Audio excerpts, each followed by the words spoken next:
আব্বা তুমি নবই থেকে মোবাইল টিপতাছো, তোমার কি কোনো চিন্তা নাই? ওরে ভূত, চিন্তার তো মোবাইল টিপতাছি, চিন্তার বিষয় ভাববে কোনো উপায় পাইতাছি না রে ভূত। অত টেনশন আমার মাথায়, টেনশন লই আমি পাগলের মতো ঘুরতাছি। এই চিন্তা ছাড়া কি আর কোনো চিন্তা নাই? চিন্তা তো আছে রে ভূত, এই যে তোর মা দেহের মধ্যে ভাত দিয়া কোমরটা ভাঙছে, এই কোমরটা কেমনে ঠিক করুম, এই চিন্তার তো আজকে আমি জঙ্গল লইলাম রে। এই ছাড়া কি তোমার আর কোনো চিন্তা নাই? চিন্তা থাকবো নাকি? আমি তো সারাদিন চিন্তায় থাই। তোর যে একটা বোন ছোটটা বড় হয়েছে, সেটার যে বিয়া দিয়াম, যত যত টিয়া লাগবো, এই চিন্তাও ঘুমে ধরে না। এই চিন্তা ছাড়া কি তোমার আর কোনো চিন্তা নাই?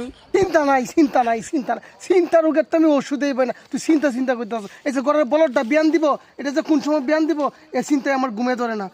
আরে হালার বাপ, তুই বইতে চিন্তা নাই, বলো যে চিন্তা আছে, তোর চিন্তা তুই লুয়ে থাক, আমি যাইলাম গা।